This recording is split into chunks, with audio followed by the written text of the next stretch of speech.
All right. Okay, so thanks everybody. My name is Jenna. I'm really excited to talk to you guys today and be able to share a little bit about why I think you should consider engineering and talk a little bit about my journey. It's been scary enough, almost 20 years since I was in your shoes, and so um, I wanted to share a little bit of my journey as an engineer, and it's probably not been a traditional one as you might think. So when I started, thinking about engineering, I was about, a 5-year-old kid, loved playing Lego. It was something that's just, I love building, I love creating. And I can remember really early on my dad saying to me, Jenna, you should be an engineer. And I remember immediately saying to him, Dad, I don't want to drive a train. And to me, as a small child, I had no idea what an engineer did. And I think a lot of people don't necessarily understand the breadth of what engineering can offer you. And that's what I want to kind of share a little bit today and talk about, because I think there's a lot of myths about engineering. I know it can be, I found it anyways, kind of intimidating, feeling like you had to be like really smart to do it, or you had to be really good at math and science and be at the top of your class, or that, really engineers only build bridges and robots and cars or drive trains. And if those may not be as much of an interest to you, that it's not for you, or that the program is really more for boys. And my perspective is the reality of engineering is it's hard work, but anyone can do it. If you've got an interest in math and science and building things, or just, some of the creativity that engineering can bring, then it definitely can be for you. It's a challenging program, but to me it's a degree in problem solving. And problem solving is something that no matter what discipline you're in, it really gives you the tools and the skills to solve problems, whether it's relating to building bridges or solving problems around building cars and computer science. So it's really quite broad, and it's really one of the most diverse programs that you can take, because there's dozens of different disciplines that you can consider. I mean, you heard from many of them today, and you guys have had your discipline talks today. So there's just so many different avenues that engineering can take. And one thing, not a lot of people talk about, I know Sylvia mentioned a little bit just now, but it's really one of the fastest ways to a good paying career. Many careers, you have to go and do a secondary education to be able to do that role. So whether it's a doctor, a teacher, physiotherapist, a lawyer, you have to do another master's program after your undergrad. But engineering, you can come out of that program after 4, maybe 5 years if you do co-op, and be able to get into a really good job and have lots of doors opening up for you, that can take you many different ways you didn't know. I mean, I have some past folks in my engineering classes that are now own breweries, and that's what they've gotten into. Some people are in the healthcare industry, some people were in the military, and I'm now in the software industry, which is not where I expected to be. So there's lots of different ways you can kind of go. And throughout it, I did the co-op program, so you can get these paid internships, paid co-op programs that help pay for your schooling or put money in your pocket and give you that real world experience, that you can actually get a taste for what it's like to be an engineer and what you don't like about it and what you want to stay away from in your career and what you want to gravitate towards in your career. And engineers are in demand. They're definitely in demand. I mean, they are needed in so many different facets of our society, and that is something that's really important when you're thinking about what you want to do for your career. And my perspective, I've found it's been an advantage being a woman in engineering. My discipline, industrial, was pretty well balanced with male and female in the classrooms. Not all of them are. Some, today are more balanced to women, and some still have very few. But I see anyways that many companies, are looking for diversity. They want, different perspectives. And as Maggie mentioned, women are really come at problems differently. They've got great organization skills, and that I think is something that gives you that advantage sometimes, and be able to stand out, amongst the resumes and amongst the crowd. And I think that's something that I've experienced anyways in my career.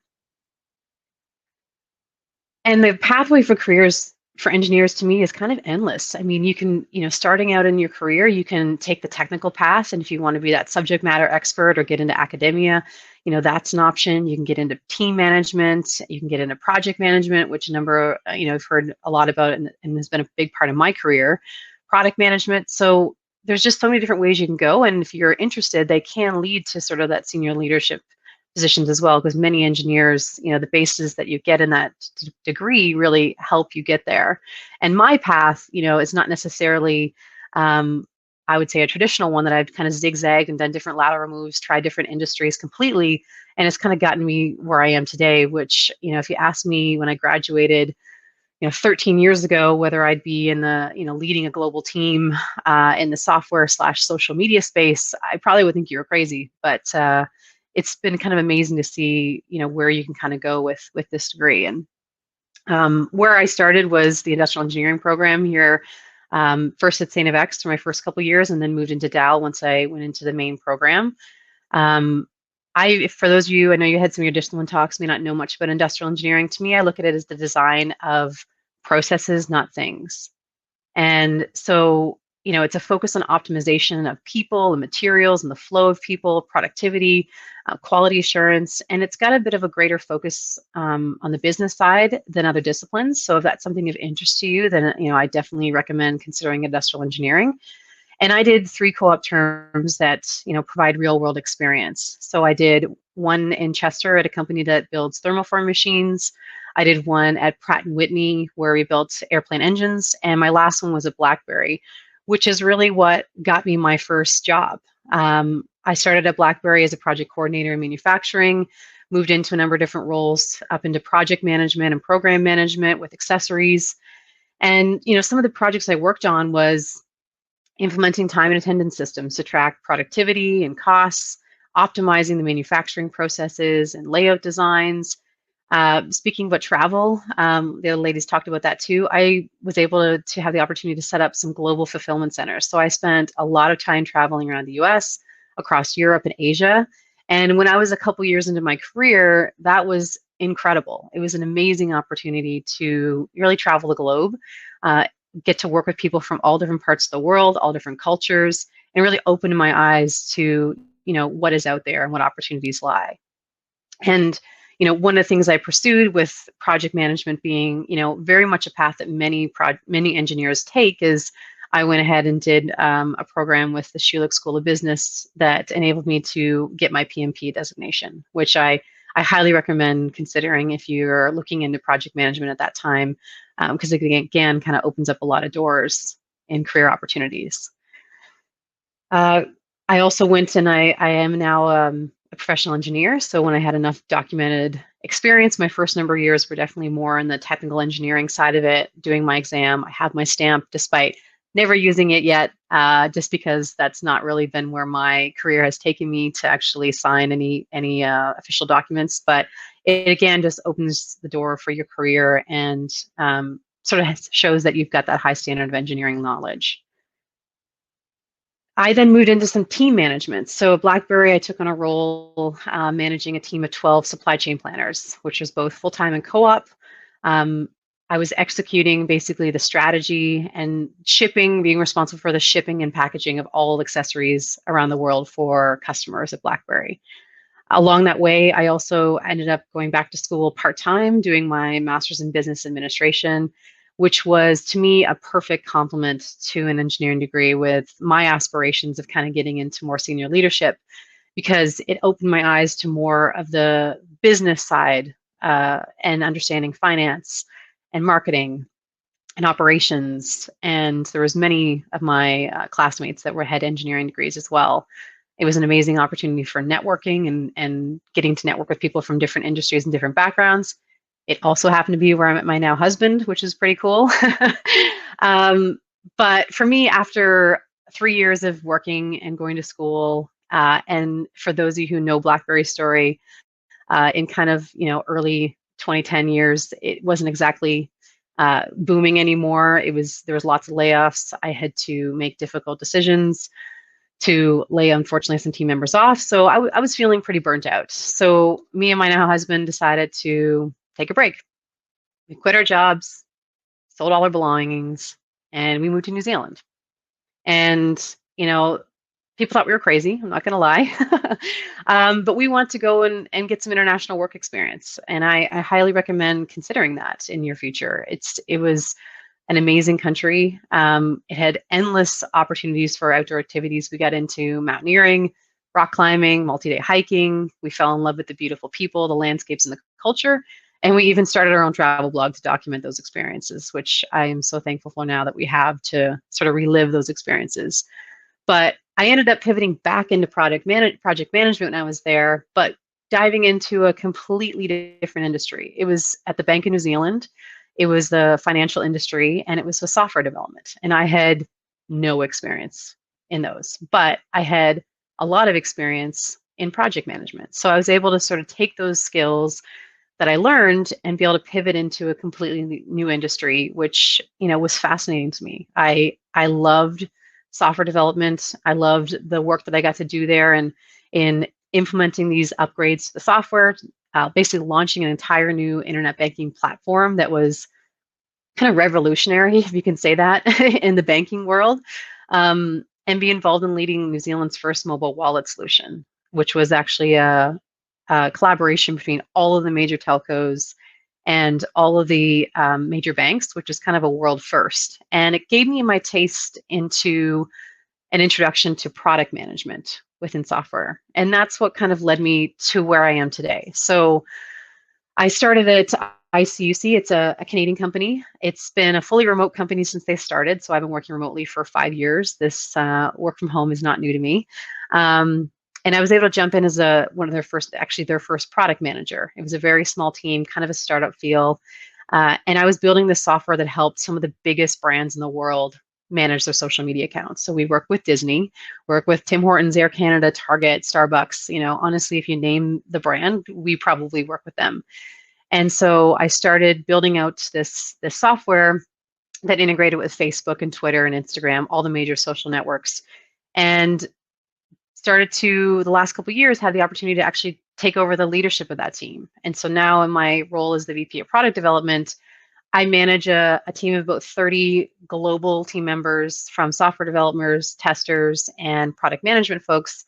And I'm responsible for developing that whole strategy for that product, what we build, when we build it, what it looks like, and then executing on that. And, continuing education has been kind of a theme for me throughout my career. And I early on in this role, I went and did a software product management course at the University of Alberta. And that to me was something that just gave me the tools I needed to pursue product management and have some of those skills, because you don't have a clear path to product management. Many people come from engineering, they come from marketing and business. And so it was something that I felt was important to sort of grow that knowledge. So I kind of went through that pretty quickly, but I want to just sort of show you maybe not your traditional path of a career in engineering. Like I said before, when I started engineering, I initially want to be a chemical engineer. I decided to move into industrial. And if you asked me then, would I be working in the social media space, leading a software team, I definitely wouldn't have believed you. So, it just sort of shows you there's so many different opportunities that you don't know where engineering can take you. And your interest can kind of change as doors open and things get presented to you. But if I were to leave you with, some things that, if I could tell my sort of 18-year-old self or myself back in high school, I would say don't hesitate. Like, if you're thinking about engineering, like, give it a chance. I flip-flop back and forth between sciences and engineering. And I'm glad that I went with it, because to me, it's easier if you get into engineering, and for whatever reason, if you decide it's not for you, to pivot into another role than it is to do the opposite. My husband actually started in general sciences and then decided he wanted engineering, and he lost a year because those courses just didn't transfer into the engineering discipline. So, go for it. It's hard work, but it's definitely worth it. And it just has so many options that I'm just such an advocate for engineering, especially for women to consider it. And do your research. The fact that you're at this kind of a program right now, you're already doing that, which is amazing. So understand, what are the disciplines out there? What are the career paths that it can take you, and start to, learn more. But as Sylvia sort of said, you don't have to have it all figured out either. You know, you can pivot and change and change your mind, and that's okay. But no matter what, if you start in engineering or you take that, it's a great baseline for any kind of career that you want to have. And I feel as well, as I've said along the way, like being a woman has been an advantage. I felt I haven't really seen any kind of resistance or any roadblocks that I've experienced. It's really been more of an advantage. But if one thing I could tell you, you know, find a female mentor early on. I think that's something that can really help, and just be somebody who can kind of coach you along throughout your career and you know, help you find your path. And that's all I have. I don't know if any questions had come in. Not sure if I can actually see them. I think in the chat under the stage, there's yes. one question in there.